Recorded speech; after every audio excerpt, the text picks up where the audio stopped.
is a news show.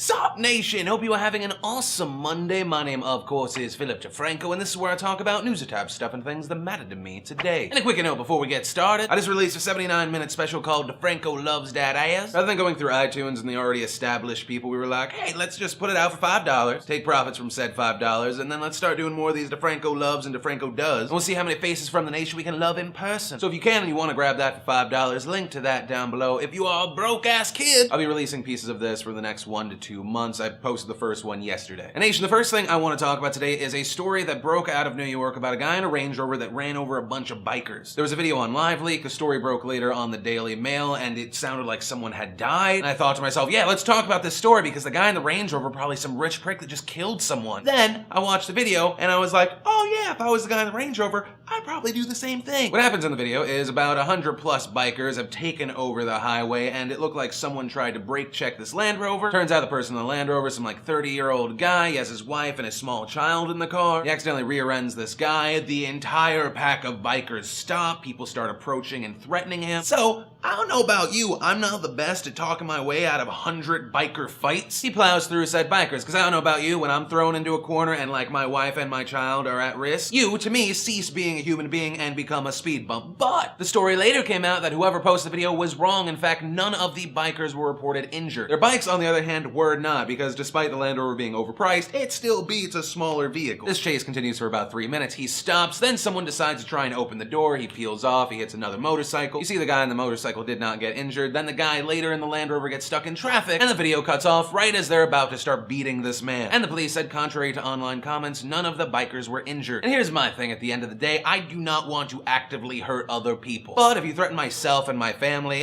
yeah, I'm gonna choose them over you. And to the people leaving comments like, why didn't the people in the Land Rover call the police? If you've ever experienced calling the police in New York and seeing their reaction time, like, yeah. And ultimately, it's just a very shitty situation, because it doesn't look like it's a biker gang. It looks like it's just a bunch of people having some fun, and then an accident happened, and then people got overly aggressive, and then this. But I guess the main point of the story is never bring a motorcycle to a car fight. And from that terrible story, we jump into a weird story out of West Virginia. And that's because a West Virginia man and his stepdaughter were taken into custody and now charged with several counts of incest, despite not being blood relatives in any way whatsoever and being above the age of consent. Reportedly, authorities showed up to this man's house, 28-year-old Kelsey Nicholas, to arrest him on an unrelated home confinement violation, and found him having sex with his 21-year-old stepdaughter, who we'll call Latora because that's her real name. Which, by the way, if you name your child something like Latora or something like Unique, yeah, don't be surprised when Shaquandra's in the news for something weird. But despite how disgusting a person has to be to cheat on their wife with that person's daughter, it is a little bit of a leap to still say that this is illegal. Creepy, yes. Illegal, no. Except the state doesn't see it that way because they define incest as having sex with the natural daughter of a person's husband or wife. And because there's an or and not an and, both of these people face up to 5 to 15 years in jail. And so that's the thing that's happening in the world right now. Your Monday doesn't seem so shitty now, does it? Then in lovely lady news of the day, we have Miss Catherine Webb, who of course is famous for being that one guy's extremely hot girlfriend who now also does other stuff. Said other stuff as of today is a new Carl's Jr. commercial where Catherine Webb makes sweet, sweet love to a giant sandwich. And that's really it to the story. Really, if there's a note I can add to this, I don't believe these commercials have ever made me buy or eat a Carl's Jr. sandwich, but I think we should all continue to act like these commercials make us buy sandwiches so they keep making free food porn for us. And on a final note, blue cheese is the best cheese. Also, if you want to see the full video and play it on repeat and or look at a gallery of Miss Catherine Webb, link to that down below. And from there, we jump into Today in Awesome, presented by our friends at HostGator. Grab a sweet.net domain, have support 24/7, 365 over phone, chat, and email. And if it wasn't convenient and cheap enough already, use coupon code PhillyD to get 30% off domains and hosting. And oh, I love the awesome thing of the day so much. A woman posted a video of her quitting her job by filming herself doing an interpretive dance to Kanye West. In the description, she says she worked at a video that did news videos and her boss only cared about quantity and not quality, and so she quit. I love that because I think on the internet that is a very important message. Then, in what could be massive news in the long run, and news I did not expect, IKEA is starting to sell solar panels. The furniture manufacturer IKEA, who most people know because they either own the furniture or they tried to own the furniture but did not connect everything properly and then it broke. Well, they have announced that they're going to start selling residential solar panels in Britain. They'll be launching a standard all-black 3.36 kilowatt system for a semi-detached home, and it will cost £5,700, otherwise known as $9,200 as of right now. And that will include in-store consultation, design services, installation, maintenance, and something that monitors the activity. And honestly, that's kind of fantastic because whenever you think like, do I want to go solar, it's this stress-inducing, confusion-causing search for something. Then you don't know who to trust, you don't know the specifics, but IKEA will be there, and they say if you're going to live in your home for more than 7 years, it will pay itself off. And from there, you're just saving money. If you sell the house, it adds value. But maybe, most importantly to most people, it will slowly get us off the tit that is fossil fuels. And the way solar panels have been advancing in the future, where it's getting cheaper and cheaper and better, I could see this being a definite solution in the future. But main point, something I think is awesome, and I hope it comes to the States pretty soon. And then let's talk about the impending government shutdown facing the United States of America. Now, as of recording this video, an agreement has not been reached. Maybe by the time you're watching, an agreement has. Yay, we're all friends and we can get along together and, you know, have a functioning government. Here's essentially the deal. We had Republican Ted Cruz going, I really hate Obamacare, so I'm going to take this partisan bill about how we fund the government and put in something that says we're going to defund Obamacare. This essentially turned the funding bill into impossible to pass the way that it is. Ted Cruz and the Republicans supporting him saying, hey, we can either not sign this and stop funding the government in general, or let Obamacare bankrupt us. While the people against this are saying, you're turning the American people into hostages for something that has been deemed constitutional. So whatever side of the fence you are on for this one, I don't care. Let's talk about all the hardworking Americans who are getting fucked over in the meantime. Because guess what? Even though the government shuts down, guess who still gets paid? The fuckers who are part of the reason the government shut down. With the Pentagon, military personnel will remain on duty, but the 800,000 civilian employees will be furloughed. That's a fancy word for saying, hey, you get temporary leave, but you won't get said money until the government comes back. So if it lasts for a really long time, you're fucked. The National Institutes of Health would not be allowed to begin new clinical trials or see new patients. Oh, that'd be great for medicine. The Smithsonian museums and all 368 sites of the National Park Service system would close. At NASA, everything that keeps the International Space Station operational will remain, but most of the US space agency's 18,000 employees would go home without pay. Brothers ain't even getting a furlough. Social Security checks will be issued, veterans will still get their benefits, but disability claims will be backlogged, so if you need to go on disability, sorry, just walk it off. And that's what it looks like if we shut down, which actually could happen. The last 8 years, I think we've seen a Congress and just politicians not willing to work together. But I guess we'll see. I think there's a reason Congress is one of the most disliked things in this country. And nation, from that point, let's jump to easily one of the weirdest questions of the day in PDS history. Should it be illegal to sleep with your stepchildren if they are of legal age? And also, is it still incest if you sleep with your half-sibling? And if this is your first Philip DeFranco show, welcome! We're really weird, but sometimes we're like smart and we're friendly.